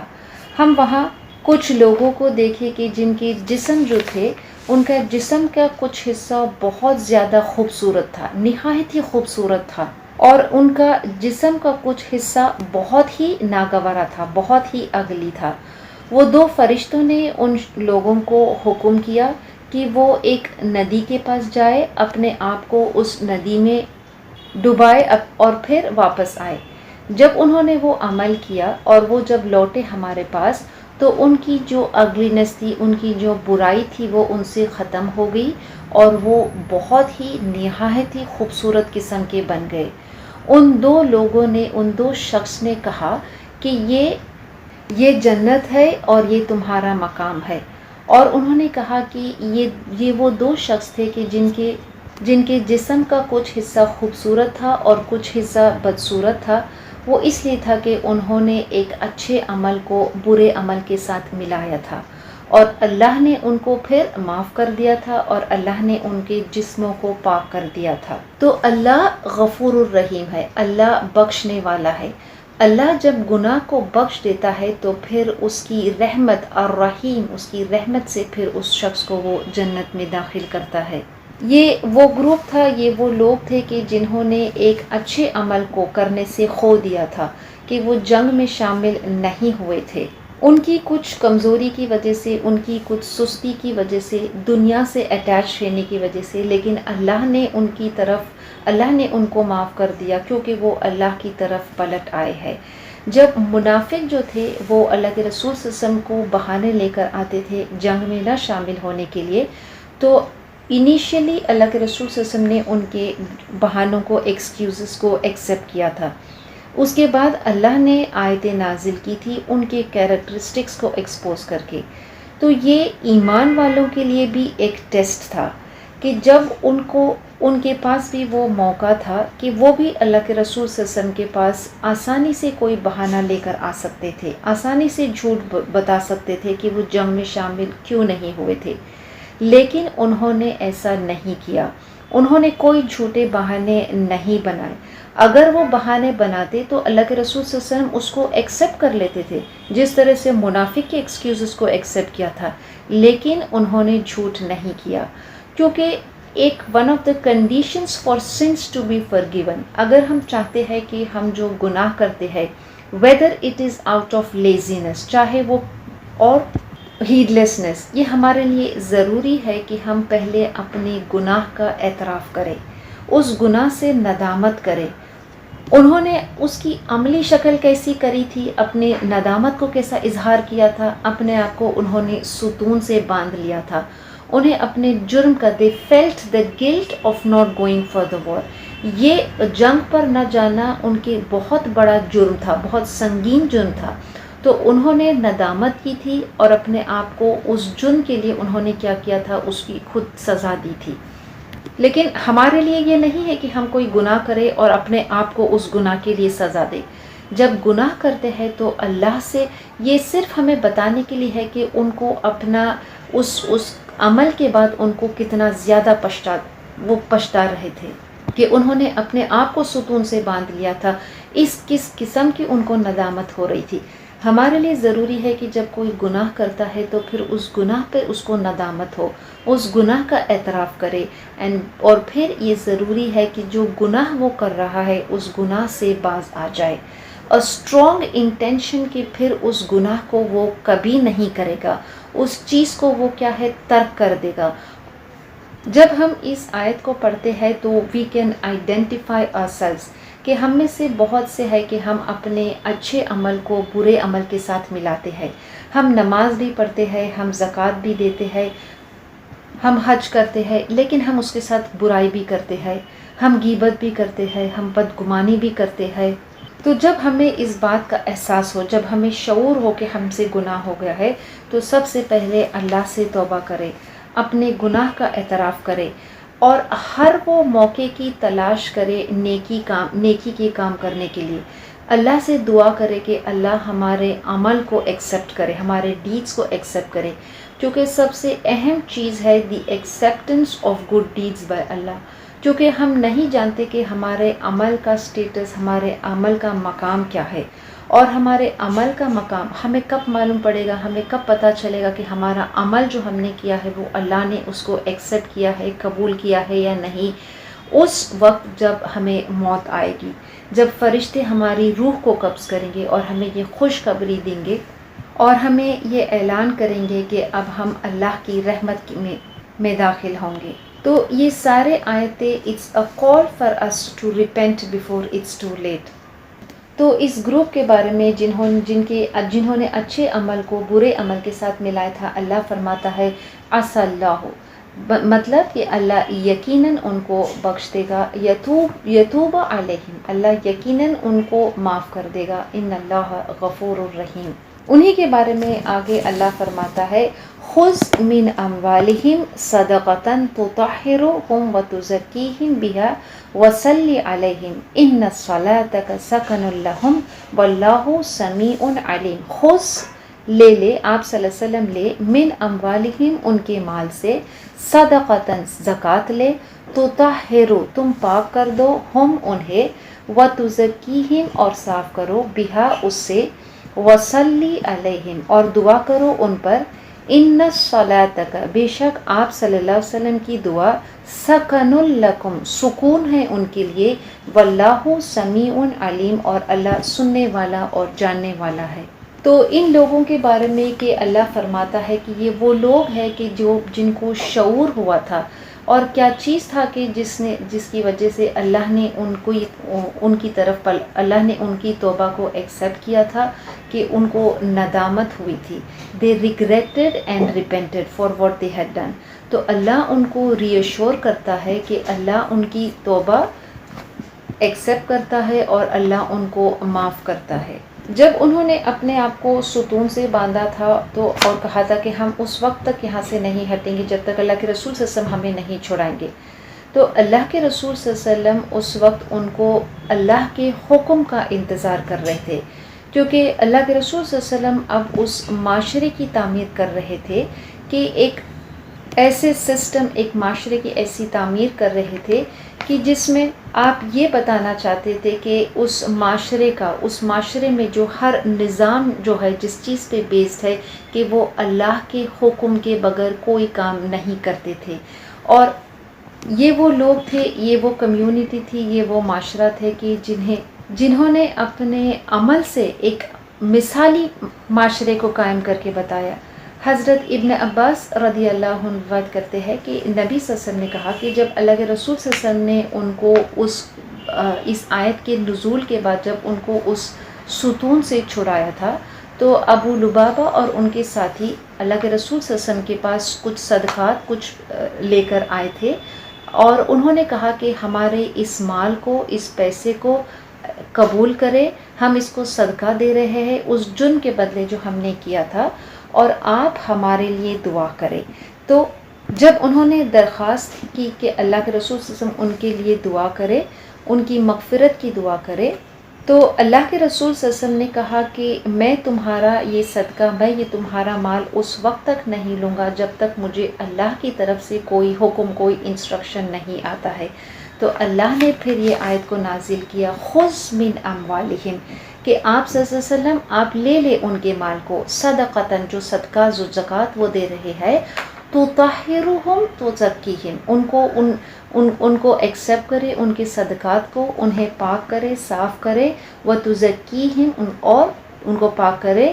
بہا وصلی علیہم اور آپ ان کے لیے دعا بھی کرے۔ اور اللہ فرماتا ہے کہ آپ کی دعا، ان کے لیے دعا کرنا کیسا ہے؟ سکن لہم، ان کے لیے سکون کا سبب ہے، واللہ سمیع علیم، کیونکہ اللہ نے سن لیا تھا، اللہ نے ان کی اس دعا کو، اس پکار کو، اس تڑپ کو سن لیا تھا کہ وہ واقعی میں اللہ سے انہوں نے توبہ کی تھی۔ تو اللہ آپ صلی اللہ علیہ وسلم کو یہاں پہ کیا حکم دے رہا ہے؟ خذ کیا ہے؟ Is a command, is an instruction. کس کو؟ اللہ کے رسول صلی اللہ علیہ وسلم کو حکم ہو رہا ہے کہ وہ ان کے صدقات کو ایکسیپٹ کرے۔ اور اللہ کے رسول صلی اللہ علیہ وسلم نے جب یہ وحی کا نازل ہوا، پھر اسی طرح سے آپ نے اس حکم کو مانا اور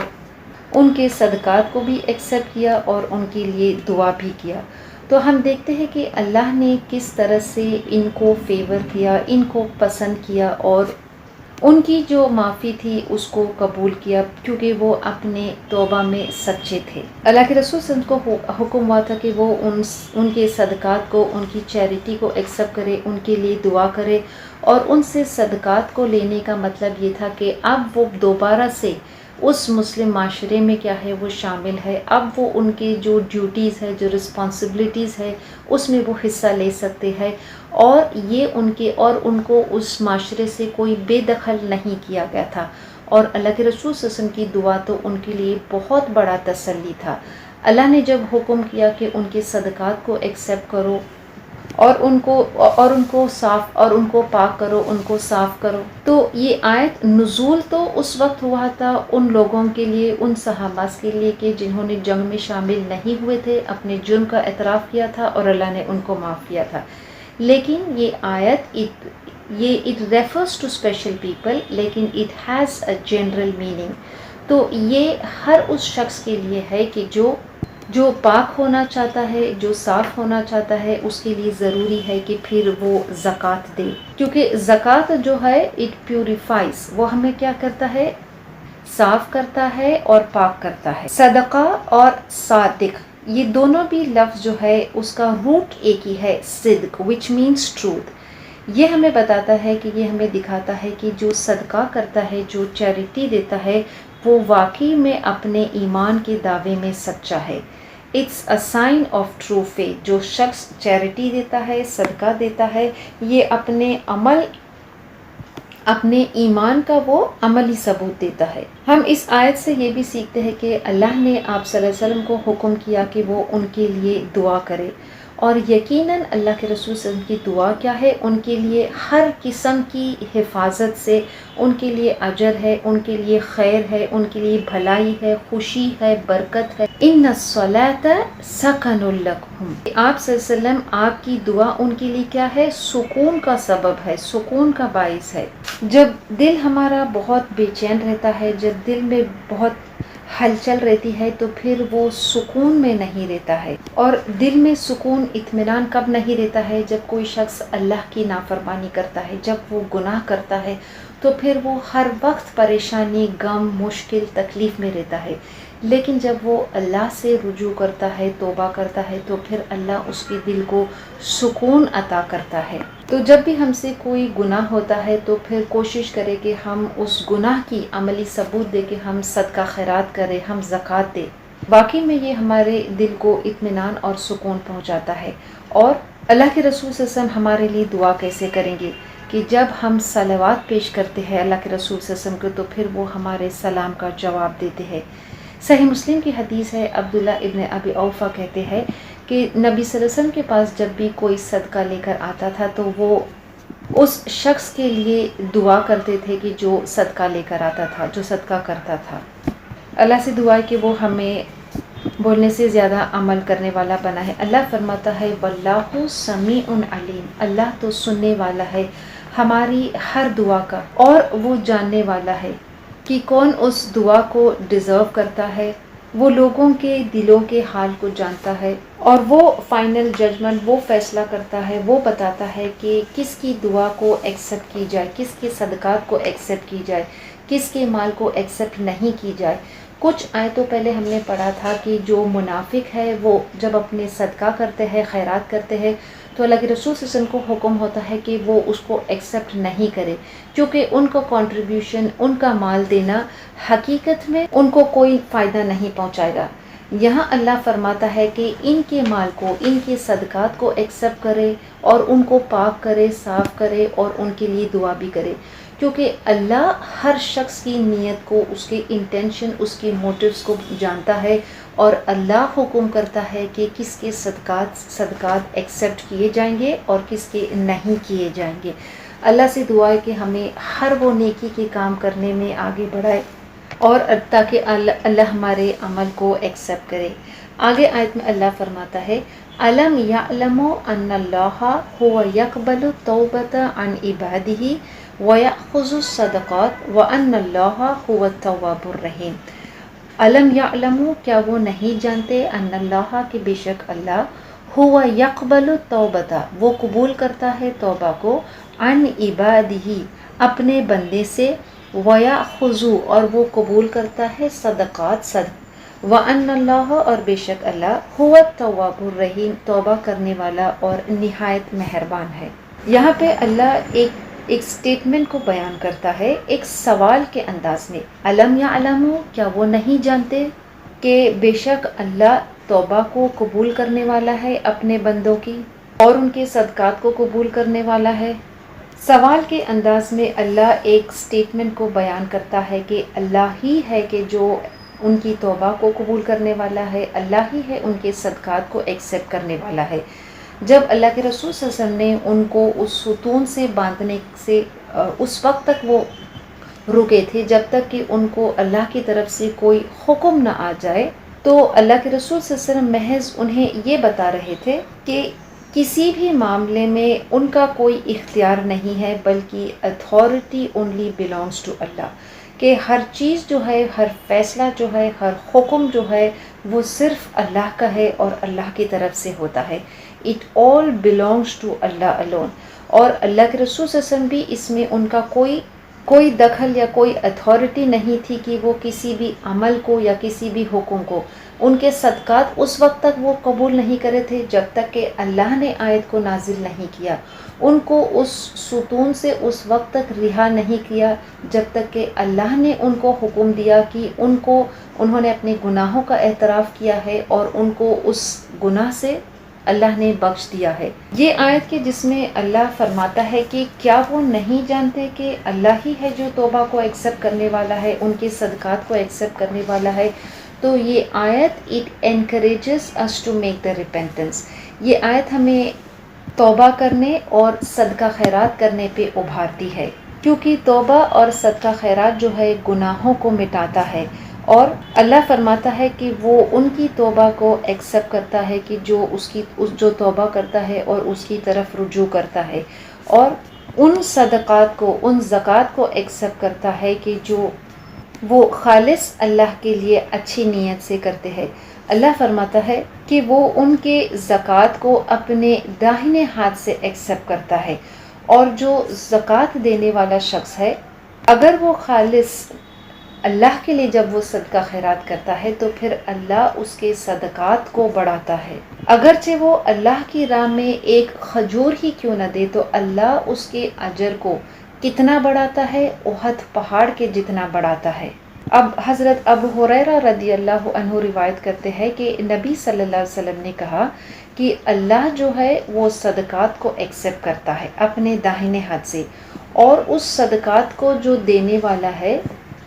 اس کے صدقات کو اتنا بڑھاتا ہے جیسے کہ تم میں سے کوئی شخص کسی چھوٹے جانور کو، کسی بچڑے کو بہت چھوٹے سے اس کو بڑا کر کے اس کو پالتا ہے، اللہ تمہارے صدقات کو احد پہاڑ کے جتنا بڑھاتا ہے۔ تو یہ آیت جو ہے یہ ہمیں انکریج کرتی ہے کہ ہم اللہ سے توبہ کریں اور اس کی راہ میں زکوٰۃ دیں، کیونکہ اللہ یہاں پہ اس سٹیٹمنٹ کو بیان کرتا ہے کہ اللہ ہمارے صدقات کو ایکسیپٹ کرتا ہے۔ آگے آیت میں اللہ فرماتا ہے قُلِ اعْمَلُوا فَسَيَرَى اللَّهُ عَمَلَكُمْ وَرَسُولُهُ وَالْمُؤْمِنُونَ وَسَتُرَدُّونَ إِلَى عَالِمِ الْغَيْبِ وَالشَّهَادَةِ فَيُنَبِّئُكُم بِمَا كُنتُمْ تَعْمَلُونَ وَقُلِ اعْمَلُوا اور کہہ دیجئے کہ تم اپنے، اور آپ صلی اللہ علیہ وسلم کہہ دیجئے کہ تم اپنے عمل کیے جاؤ، فَسَيَرَى اللَّهُ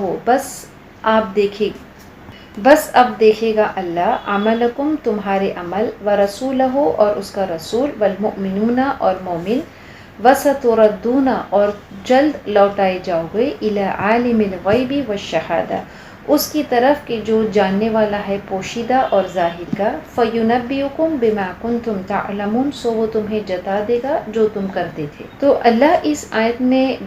بیان کرتا ہے کہ تم عمل کرو، اللہ تمہارے عمل کو دیکھ رہا ہے، رسول دیکھ رہا ہے اور مومن بھی دیکھ رہے۔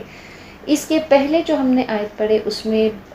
ان آیتوں میں ہم یہ دیکھتے ہیں کہ اللہ ہمیں انکریج کرتا ہے کہ ہم توبہ کرے اس کی طرف اور اس کا عملی ثبوت دے کہ ہم اس کی راہ میں زکوٰۃ دے، خیرات کرے۔ تو جو شخص جس سے کوئی گناہ ہوتا ہے، برائی ہوتی ہے، اس کو انکریج کیا جا رہا ہے کہ اس کی ریپینٹنس کے بعد، اس کی توبہ کے بعد پھر وہ اپنی اصلاح کرے، کیونکہ جس سسٹم پر اسلام بیسڈ ہے، ایمان جو ہے وہ عمل صالح کے بغیر کمپلیٹ نہیں ہے۔ جو توبہ کا کوئی عملی ثبوت ہم یہ دیں کہ کوئی نیک عمل کر کے بتائے کہ ایسا عمل کہ جو دکھائی دیتا ہے، کہ جو اللہ دیکھتا ہے، رسول دیکھتا ہے اور ایمان والے بھی دیکھتا ہے، یہ ہمارے گناہوں کا ایک کفارہ ہے کہ ہم اپنے گناہ کرنے کا جو توبہ ہے اس کا عملی ثبوت دیں۔ ایک ہے کہ ہم وربلی اس کو اکنالج کریں، ہم دل میں ندامت کریں کہ ہم سے وہ گناہ ہوا ہے، لیکن اس کا عملی ثبوت یہ ہے کہ ہم صدقہ خیرات کریں اللہ کی راہ میں۔ یہ ہمارے دلوں کو پاک کرتا ہے، نہ صرف ہمارے وہ گناہ کو مٹاتا ہے، صدقہ خیرات ہمیں وہ نیکی کرنے کے کاموں میں ابھارتا ہے۔ اللہ فرماتا ہے کہ اللہ تمہیں جلد بتا دے گا، وَسَتُرَدُّونَ، اللہ تمہیں جلد لوٹائے گا، إِلَىٰ عَالِمِ الْغَيْبِ وَالشَّهَادَةِ، اس کی طرف جو ظاہری اور پوشیدہ کا جاننے والا ہے، اور تمہیں جتا دے گا، فَيُنَبِّئُكُم بِمَا كُنتُمْ تَعْلَمُونَ، جو کچھ تم کرتے تھے اس کا تم کو دکھا دے گا۔ ہر چیز کا جو حکم کرنے والا ہے، فیصلہ کرنے والا ہے، جج صرف اللہ ہے، اور اس سے کوئی چیز چھپی ہوئی نہیں ہے۔ ہر چیز کو، ہر پوشیدہ، ہر ظاہری چیز کو وہ جاننے والا ہے۔ تو اگر کوئی شخص اپنی کسی گناہ کو اس دنیا میں چھپانے کی یا کسی برائی کو چھپانے کی کوشش کرتا ہے تو آخرت میں وہ کامیاب نہیں ہوگا۔ منافق جو ہے وہ اپنے کفر کو، وہ اپنے گناہ کو چھپانے کی اس دنیا میں کوشش کرتے ہیں، لیکن آخرت میں وہ اللہ کی پکڑ سے، اس کے عذاب سے بچ نہیں سکیں گے۔ جیسے ابھی کچھ آیتوں پہلے ہم نے پڑھا کہ اللہ تو ان کو کیا ہے، دوہرا عذاب دے گا۔ مجاہد کہتے ہیں کہ اس آیت میں ایک وارننگ ہے اللہ کی طرف سے کہ جو اللہ کے حکم کو نہیں مانتے ہیں، ان کے عمل جو ہے، اللہ فرماتا ہے کہ تم اس کی طرف لوٹائے جاؤ گے اور تم کو سب کچھ تمہیں تم کو دکھایا جائے گا جو عمل تم کرتے تھے۔ تو جو عمل تم کرتے تھے، جو اللہ کی نافرمانی جو کرتے تھے، تمہارا ہر عمل اس دن تم کو دکھایا جائے گا۔ جیسے قرآن میں اللہ فرماتا ہے یوم تعرضون لا تخفى منکم خافیہ، کہ اس دن کیا ہے، اس دن جب تم اللہ کی طرف لوٹائے جاؤ گے تو کوئی چیز اس سے کیا ہے، چھپی ہوئی نہیں رہے گی۔ پھر ایک اور آیت میں اللہ فرماتا ہے یوم تبلی السرائر، کہ وہ یہ دن ہے کہ جب ہر سیکرٹ جو ہے، کوئی چیز اللہ سے کیا ہے، چھپی ہوئی نہیں رہ سکتی ہے۔ Everything, all secrets will be exposed that day. اور پھر اللہ ایک اور آیت میں فرماتا ہے وَحُصِّلَ مَا فِي الصُّدُورِ، کہ جو کچھ بھی انسان کے دلوں میں ہے اللہ اس ساری چیز کو ظاہر کرے گا۔ قیامت کے دن all of our deeds will be exposed۔ اللہ فرماتا ہے کہ تمہیں جلد لوٹایا جائے گا اور اس دن تم کو بتایا جائے گا جو عمل تم کرتے تھے۔ بخاری کی حدیث ہے، حضرت عائشہ رضی اللہ عنہا فرماتی ہے کہ اگر تمہیں کسی مسلمان کی نیکی، اچھے عمل اگر تم کو پسند آتے ہیں، when the deeds of a Muslim please you، تو پھر اس وقت یہ کہنا اعملوا فسیر اللہ عملکم ورسولہ والمؤمنون، کہ تم کام کرو، اللہ تمہارے نیکی کو، تمہارے عمل کو دیکھ رہا ہے، رسول تمہارے عمل کو دیکھ رہا ہے، اور مومن تمہارے عمل کو دیکھ رہے ہیں۔ ایک اور حدیث ہے، اللہ کے رسول صلی اللہ علیہ وسلم نے کہا کہ تم کسی کے عمل کو دیکھ کر اس سے خوش نہ ہو جب تک کہ تم یہ نہ دیکھو کہ اس کا اختتام، اس کا آخری عمل کیسا ہے۔ تم میں کوئی شخص اپنی زندگی میں نیک عمل، بہت سے نیک عمل کرتا ہوگا، اور اگر وہ اس حالت میں اس دنیا سے چلا جاتا ہے کہ وہ نیکی کر رہا ہو تو پھر وہ جنت میں داخل ہوگا۔ لیکن اگر کوئی نیک عمل کرتے کرتے برائی کی طرف چلا جاتا ہے اور برا عمل کرتا ہے، اور اس برے عمل کرتے ہوئے اس کی موت آ جاتی ہے، تو پھر وہ جہنم میں جائے گا۔ لیکن اس کے عمل کو اگر وہ تبدیل کرتا ہے، بدلتا ہے اور نیکی کرتا ہے، تو پھر اللہ اس کو نیکی کرنے کے کام میں لگاتا ہے۔ اگر اللہ کسی شخص کے لیے، اپنے کسی بندے کے لیے اگر اللہ کوئی خیر چاہتا ہے، بھلائی چاہتا ہے، تو پھر اس کو اس کی موت سے پہلے بھلائی کے کام میں لگاتا ہے۔ اللہ کے رسول صلی اللہ علیہ وسلم سے پوچھا گیا کہ اللہ کس طرح سے کسی شخص کو اس کی موت سے پہلے بھلائی کے کام میں لگاتا ہے؟ اللہ کے رسول صلی اللہ علیہ وسلم نے کہا کہ وہ اس شخص کو اس کی موت سے پہلے وہ نیکی کے کام میں لگاتا ہے کہ جو کر کے اس حالت میں پھر اس کو موت آتی ہے۔ تو ہم تو نہیں جانتے کہ ہمیں موت کب آئے گی،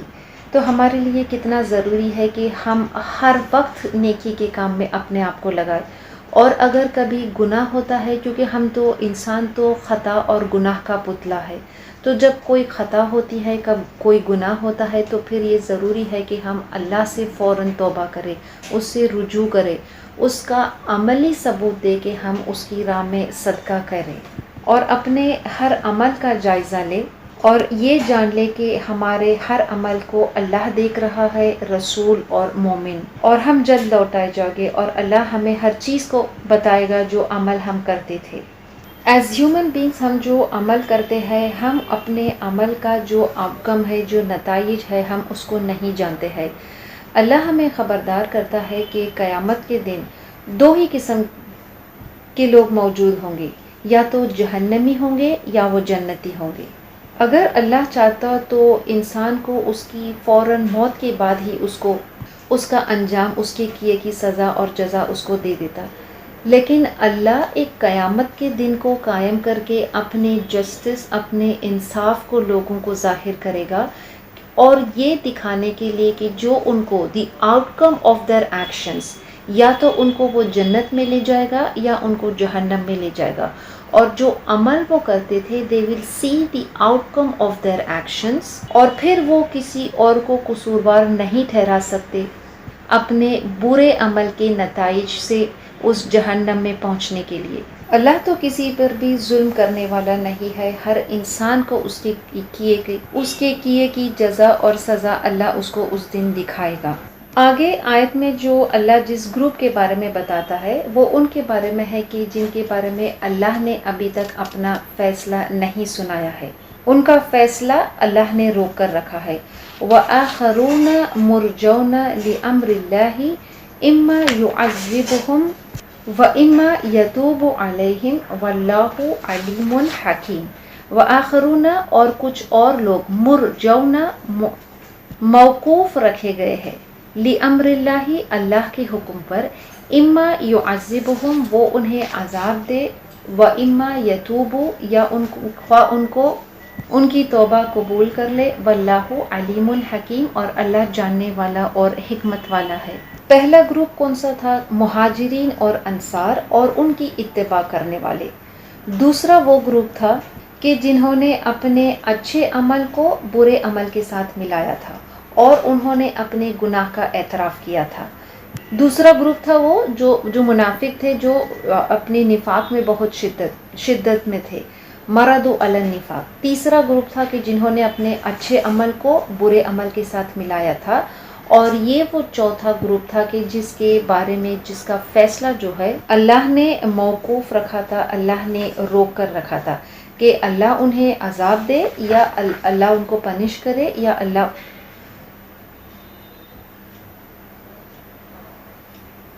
ان کو سزا دے، یا اللہ ان کی توبہ کو ایکسپٹ کرے۔ واللہ علیم حکیم۔ یہ چوتھا گروپ بھی وہ تھا، یہ وہ لوگ تھے کہ جنہوں نے اس جنگ میں وہ شامل نہیں ہوئے تھے، یہ مدینہ میں رہتے تھے۔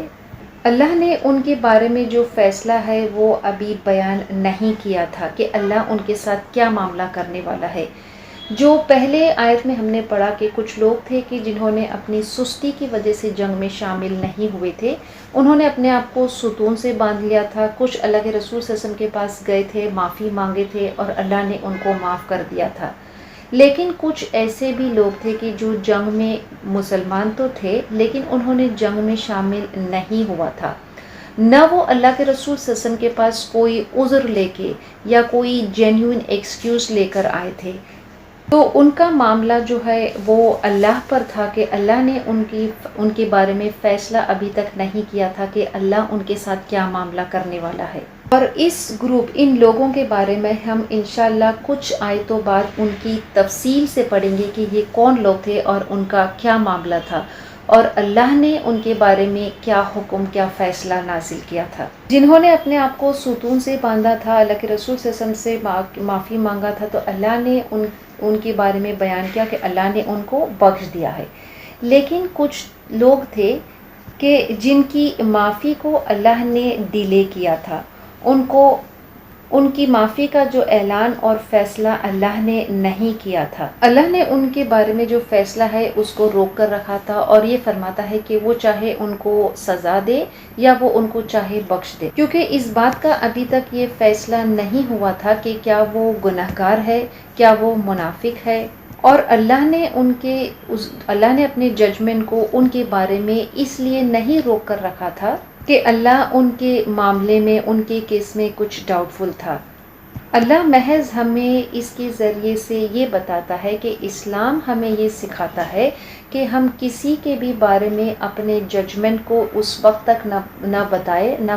کہ جب تک ہمیں کسی بات کا یقین اور اس بات کی پوری معاملات اور علم نہ ہو، ہم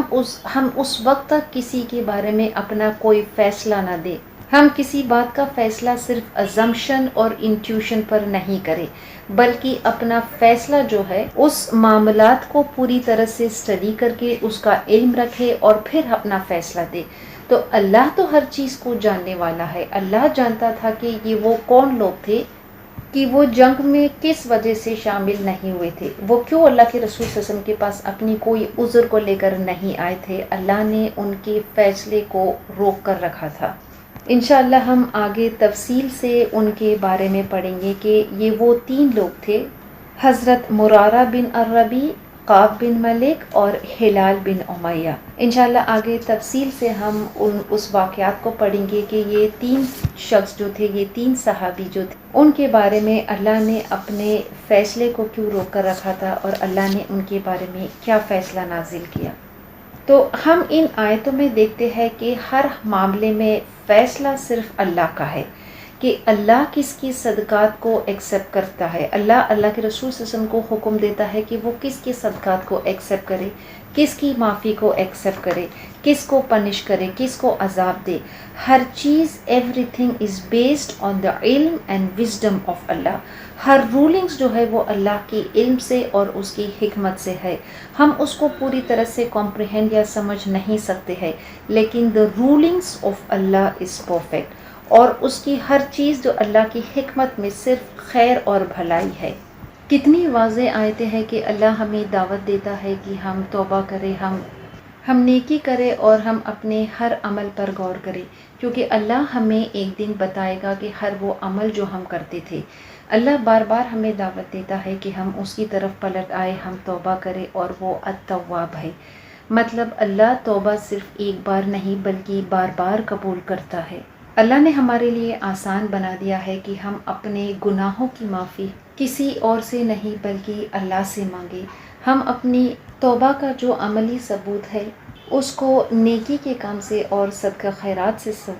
ثابت کرے، اور ہم اللہ کے ہر احکام کو مانیں، اور اس کا ہر احکام کو ماننا ہمارے لیے خیر ہے اور بھلائی ہے اس دنیا اور آخرت میں۔ اور جب ہم اس کا حکم مانتے ہیں تو پھر اللہ بھی ہم سے راضی ہوگا، اللہ بھی ہم سے خوش ہوگا، اور اس کے بدلے اللہ نے ہمیں جنت کا وعدہ کیا ہے جس میں وہ ہمیشہ رہیں گے، اور وہ عظیم کامیابی ہے۔ اللہ سے دعا ہے کہ اللہ ہمیں ان آیتوں کو پڑھ کر سیکھنے اور اس پہ عمل کرنے کی توفیق دے۔ ربنا تقبل منا انک انت السمیع العلیم وتب علینا انک انت التواب الرحیم۔ سبحانک اللہم وبحمدک نشہد ان لا الہ الا انت نستغفرک ونتوب الیک۔ اللہم آنس وحشتی فی قبری، اللہم ارحمنی بالقرآن العظیم واجعلہ لی اماما ونورا وہدا ورحمہ۔ اللہم ذکرنی منہ ما نسیت وعلمنی منہ ما جہلت